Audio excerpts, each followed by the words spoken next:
அன்பு நண்பர்கள் அனைவருக்கும் வணக்கம். நெக்ஸ்ட் ஜென் ஆஸ்ட்ரோ ஆன்மீகம் தகவல் சார்ந்து பார்த்து கொண்டிருக்கக்கூடிய அத்தனை ஊடக நண்பர்கள் அனைவருக்கும் கோடான கோடி நமஸ்காரங்கள். நான் உங்கள் ஜோதிடர் டாக்டர் ஓம் சக்தி ராஜா. வாழ்க வாழ்க வாழ்க. வருகின்ற 2025 வரவேற்போம். 2024க்கு விடை கொடுப்போம். ஒவ்வொரு வருடமும் புத்தாண்டுகள் பிறந்து கொண்டிருக்கின்றன, வருடங்கள் முடிந்து கொண்டிருக்கின்றன. ஆரம்பம் சிறப்பாக இருந்தால் முடிவுகளும் சிறப்பாக இருக்கும். இதுதான் விஷயம். மனிதனிடம் அதிகமான பாசிட்டிவ் எண்ணங்கள் அலைகள் இருக்குது அப்படின்னா அவன் அதிக சந்தோஷத்தை பெருக்கிக் கொள்கிறான் அப்படின்னு தான் அர்த்தம். பட் இந்த ஆண்டு 2025 வரக்கூடிய நாட்கள் எப்படி இருக்க போகிறது? ஆன்மீகம் சார்ந்து இருக்கக்கூடிய நபர்களுக்கு உங்களுடைய ராசி நட்சத்திரத்தோடு தகவல் கொடுக்கக்கூடிய கால நேரம் வந்துவிட்டது. ஆமாம், இந்த வருடம் பார்த்தோம் அப்படின்னா எப்பயுமே வருட கிரகங்களை மையப்படுத்தி தான் ஒரு வருடத்தினுடைய பலனை நம்ம சொல்ல போகிறோம். ஆமாம், மெயினாக குரு பகவானை பற்றி பார்க்க போகிறோம். பட் அடுத்து ராகு கேதுக்களினுடைய பயிற்சிகள், அடுத்து சனி பகவானுடைய பயிற்சிகள். இந்த 3 பெயர்ச்சிகளுமே இந்த 2025 நிகழப்போகிறது. ஒரு வருடம் பார்த்திங்கன்னா ஒரு கிரகம் மட்டும்தான் பயிற்சியாகவும் 2 கிரகங்கள் பயிற்சி இல்லை அப்படின்ற சப்ஜெக்டுக்குள்ளே வரும். இந்த 2025 3 கிரக பயிற்சிகள் இருக்கிறது. அது மட்டுமல்லாது 6 கிரகங்களினுடைய கூட்டு சேர்க்கை மீன ராசியிலே சஞ்சரிக்க போகின்றது. இப்படி இந்த 6 கிரகங்களினுடைய காலபுருஷ தத்துவப்படி 12ஆம் இடத்தில் 6 கிரகங்கள் சஞ்சரிப்பதாலையும் இந்த 3 கிரகங்கள் பயிற்சி ஆகிறதுலையும் இந்த நாட்டிலையும் சரி, மனிதனுடைய வாழ்க்கையிலும் சரி, தனிப்பட்ட முறையிலும் சரி, 12 ராசிக்கும் உலகளாவிய விஷயத்துக்கும் பல மாற்றங்களை உருவாக்குவதற்காக இந்த 2025 நமக்கு வருகின்றது அப்படின்னு எடுத்துக்கலாமா அப்படின்னா கண்டிப்பாக எடுத்துக்கலாம். ஒவ்வொரு வருடமும் ஆரம்பிக்கும் பொழுது நாம் ஏதாவது கடைபிடிக்க வேண்டும், அல்லது பழையன கழிதலும் புதியன புகுதலும் அப்படின்ற ஒரு பாயிண்ட் ஆஃப் வியூவில் நான் இன்னிலேருந்து ஒரு கோரிக்கை எடுத்துக்கிறேன், இதில் தீர்க்கமாக நான் இருப்பேன் அப்படின்ற மாதிரி தான் எல்லாருடைய வாழ்க்கையுமே ஆரம்பிக்குது. அந்த நாள் அது தன்னுடைய மனதளவில் ஒரு இறுகமாக செயல்படுகிறதா அப்படின்னா அது ஒரு 2-3 நாட்கள், ஒரு மாதத்திற்குள்ளே அது கலைந்து போகின்றது. இதுதான் தொடர்ச்சியாக நடந்து கொண்டிருக்கக்கூடிய விஷயம். எவர் ஒருவர் எடுத்த முடிவில் தீர்க்கமாக நிலையாத்தன்மையாக இருந்து செயல்படுத்துகிறாரோ அவர் தன்னுடைய வாழ்நாளிலே பல சோதனைகளை வந்தாலும் கடந்து சாதனையாளராக மாறுகின்றார். இதுதான் தத்துவ மேதைகள் அனுபவம் வந்த பாதைகளாக சொல்லப்படுகிறது. ஏற்கனவே ஜெயித்தவர்கள் சொல்லக்கூடிய வரலாறும் இதுதான். யார் ஒருவர் அதீத வரலாற்றில் இடம் பிடிக்கிறாரோ அவருடைய வாழ்க்கை மிக மிக கடினமான பாதையை சந்திக்காமல் வந்திருப்பது கிடையாது என்றுதான் உண்மையான கருத்து. மனிதனுடைய வாழ்க்கையே பல தடைகளை உடைத்து தன்னுடைய வாழ்க்கையை ஒரு வரலாற்றுகளில் இடம் பிடிக்க வேண்டும் என்ற ஒரு சித்தாந்தத்தை கடைபிடிக்கக்கூடிய நபர்களாகத்தான் இருக்கிறார்கள். அது தேர்ந்தெடுக்கக்கூடிய பாதை சமுதாயம் சார்ந்த சீர்திருத்த பணியில் சில பேர் தேர்ந்தெடுக்கிறாங்க, ஆன்மீகம் சார்ந்த பணிகளை தேர்ந்தெடுக்கிறார்கள். ஆக இரு காரகத்துவமே ஒன்றுதான்.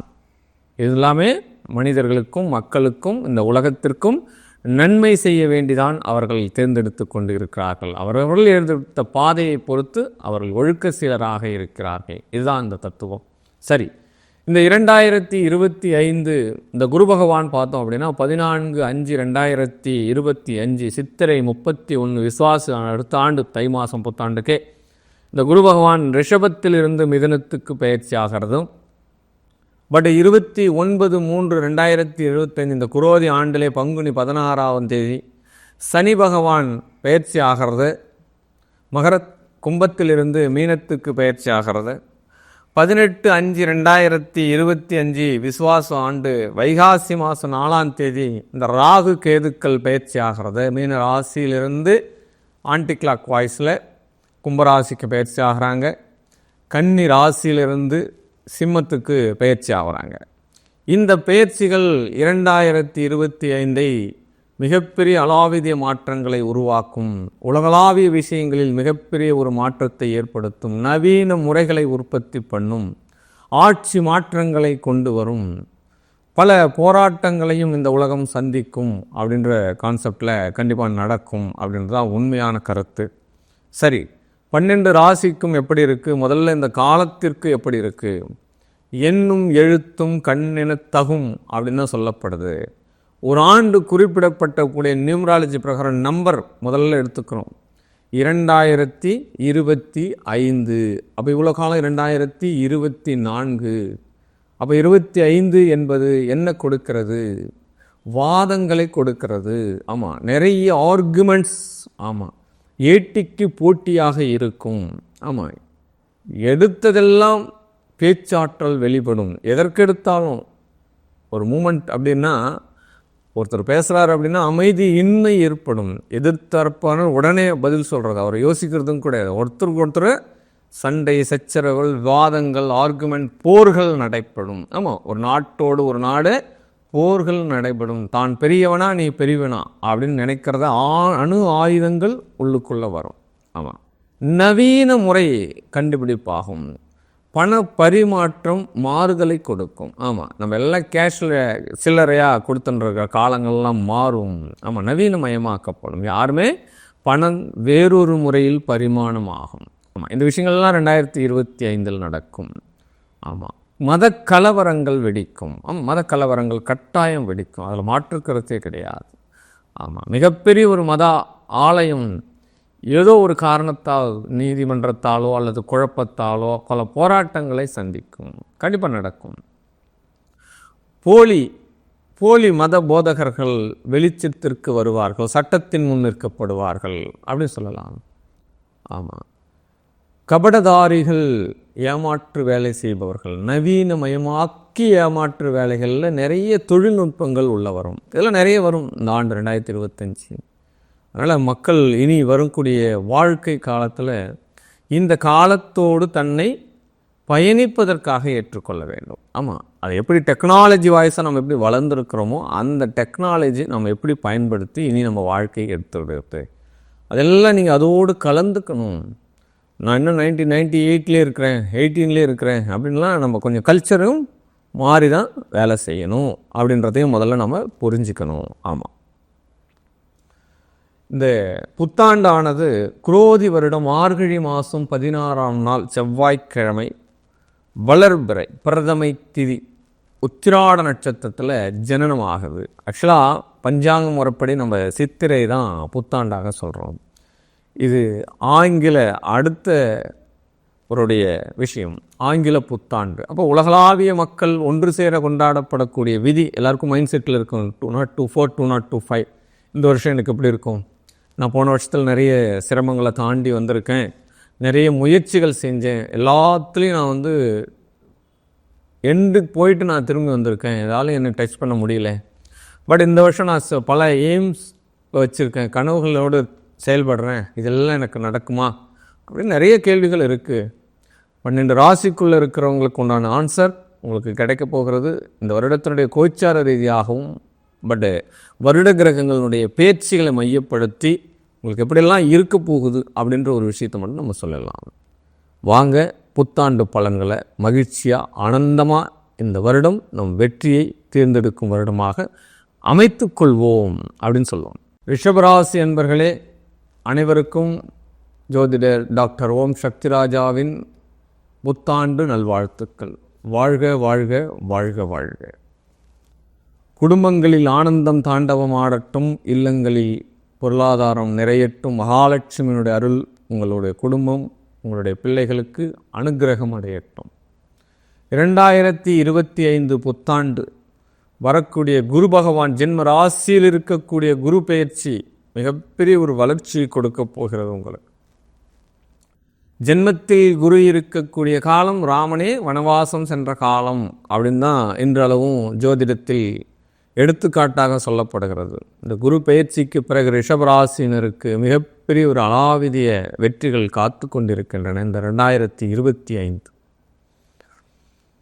அது மட்டுமல்லாமல் இதுநாள் வரை 11இல் இருக்கக்கூடிய இந்த ராகு பகவானுடைய பெயர்ச்சி கர்மஸ்தானத்திலே செயல்படுகிறது அப்படின்னு சொல்லப்படுது. கர்மஸ்தானத்திற்கு ராகு பகவான் பயிற்சியாக உத்தியோக மாற்றம், உத்தியோகத்தில் வளர்ச்சி, உத்தியோகத்தால் இடமாற்றம், புதிய புதிய ஒப்பந்தங்கள் கையாளுதல், தன்னுடைய தொழிலை நவீனமயமாக்கப்படுதல், குடும்பத்தில் யாராவது வயது முதிர்ந்தவர்கள் இருந்தால் கர்மங்கள் நடைபெறுவதற்குண்டான சூழல், இதெல்லாம் நடக்கும். உங்களுடைய உத்தியோகம், கான்ட்ராக்ட், புது புது ஒப்பந்தங்கள் கையெழுத்தாகும், நவீனமயமாக்கப்படுவார்கள்.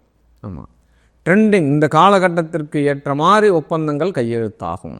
ஆமாம், என்னுடைய தொழிலை நான் வளர்த்து கொள்ளலாமா, இடத்தை பெரிதாக்கி கொள்ளலாமா, வளர்ச்சி அடைத்து கொள்ளலாமா, ஏற்கனவே நான் 20 வருஷமாக பிஸ்னஸ் பண்ணின்னு இருக்கேன், அந்த பிஸ்னஸை இன்னும் கொஞ்சம் பெருக்கிறதுக்காக நினைக்கிறேன், டெக்னாலஜி வாய்ஸாகவும் அட்வர்டைஸ்மெண்ட் வாய்ஸாகவும் மக்களோடு மக்களாக என்னுடைய விளம்பர யுக்தி நான் கையாள போகிறேன், தாராளமாக நீங்கள் பெருக்கலாம்.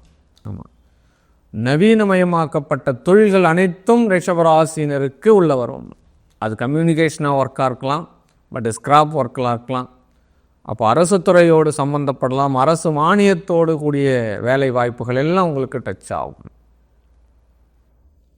அரசு சார்ந்த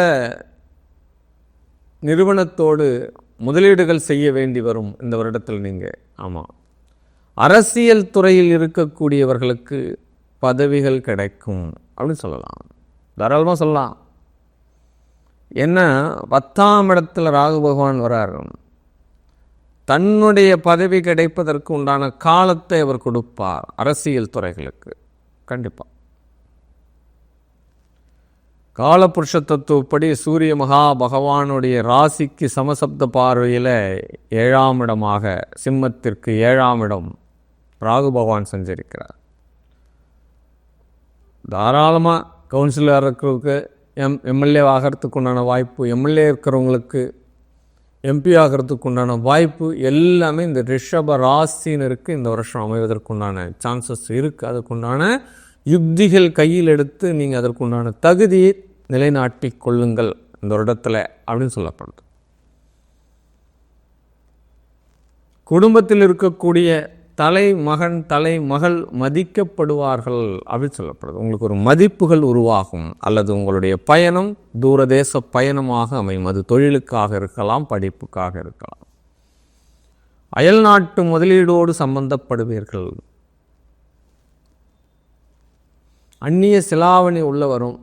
ஆமாம், பண பரிமாற்றமே வேறு விதமான புரிதல்கள் ஏற்பட்டு சேவிங்ஸ் எப்படி பண்ணணும், பூமியில் பண்ணலாமா, கோல்டில் பண்ணலாமா, ஷேரில் பண்ணலாமா அப்படின்ற டெக்னாலஜியோடு தொடர்பு படுத்தி உங்களுடைய சேமிப்புகள் உயர்த்துவதற்குண்டான சூழ்நிலைகள் எல்லாம் இந்த 2025 நடக்கும். ஜென்ம ராசியில் இருக்கக்கூடிய குரு பெயர்ச்சிக்கு பிறகு ஆசிரியர் தொழில், வித்தை சொல்லிக் கொடுக்கும் தொழிலில் இருக்கக்கூடிய இந்த ரிஷபராசினியர்களுக்கு அரசால் அங்கீகாரம், சம்பள உயர்வு, ஊதிய உயர்வு, ஒரு பிரபலம் உங்களுக்கு உண்டாகும் அப்படின்னு சொல்லப்படும். ரொம்ப நாளாக நான் கதகளி சொல்லி கொடுத்துட்டுருக்கேன் சார், என்னை யாருமே கவனிக்க மாட்டுறாங்க. ரொம்ப நாளாக நான் சிலம்பம் கற்றுக் கொடுத்துட்டுருக்கேன், கபடி சொல்லி கொடுத்துட்டுருக்கேன். ஆக வித்தைகள் என்பது எல்லா விஷயத்தையும் மற்றவருக்கு, உங்களுக்கு தெரிந்த விஷயத்தை மற்றவருக்கு கொடுக்கக்கூடிய ஸ்தானத்தில் நீங்கள் இருந்தால் அது வித்தை சொல்லி கொடுக்கும் ஸ்தானம், குருபகானுடைய ஸ்தானம். அந்த பாவகத்தில் இருக்கக்கூடிய அமைப்பாளர்களுக்கு உயரிய மரியாதை கிடைக்கக்கூடிய ஒரு ஆண்டாக இந்த 2025 வரப்போகிறது.